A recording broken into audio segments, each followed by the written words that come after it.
Bosco machinery జీవిత చరిత్రలో భాగంగా ఈ సమయమున మీ ముందుకి ఎడ్వర్డ్ వింటర్ క్లార్క్ అనే మిషనరీ జీవిత చరిత్రను మీకు తెలియజేయడానికి ఎంతో సంతోషిస్తున్నాను. అస్సాంలోని సిబ్ సాగర్లో ఉన్న ఒక ప్రదేశంలో స్థానికులు ఒక యువ మిషనరీకి ఒంటరిగా నిలువుగా ఉండే ఒక పెద్ద బండరాయి లోపల ఒక ఆత్మ ఉందని, కాబట్టి ఎవరూ కూడా దారిలో వెళ్ళలేరని చెప్పారు.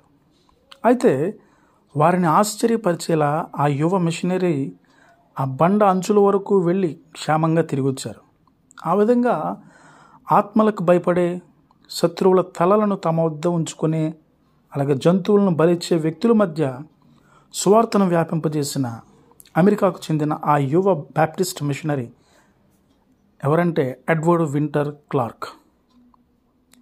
14 సంవత్సరాల వయసులో బాప్తిసం తీసుకున్న ఎడ్వర్డ్ గారు 1859 సంవత్సరంలో బోధకునిగా నియమితులయ్యారు.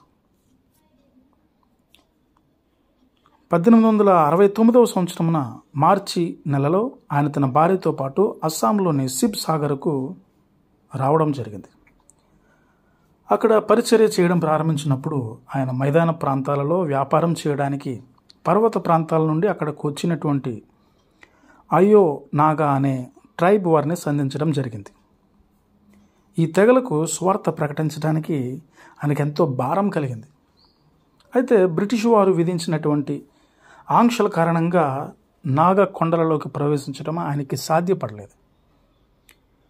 బ్రిటిష్ వారి అనుమతి కొరకు వేచి ఉన్న సమయంలో ఆయన గోదులా రోఫస్ అనే ఒక స్థానిక స్వార్థకుడిని నాగ ప్రాంతంలోకి పంపించినప్పుడు ఆ స్వార్థకుడు క్రీస్తును అంగీకరించిన 9 మందిని తనతో పాటు తీసుకురావడం జరిగింది.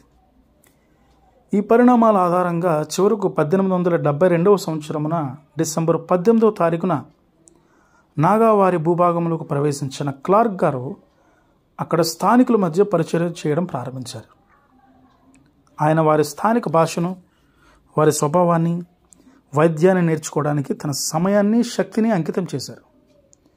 అది అందరితో సంబంధాలను ఏర్పరచుకోవడానికి, అలాగే సువార్తను ప్రకటించడానికి ఒక మార్గాన్ని ఏర్పరిచింది. అది త్వరలో ఆయన మొలుంగి మొంగ్లో 15 మందితో కూడిన చిన్న సమాజంతో ఒక క్రైస్తవ సంఘాన్ని స్థాపించారు. ఇలా ఉంటుండగా నూతన విశ్వాసులు తమ పాత నమ్మకాలు, ఆచారాలను విడిచిపెట్టడం ప్రారంభించడంతో నాగా గ్రామాలలో పెద్ద వివాదం తలెత్తింది.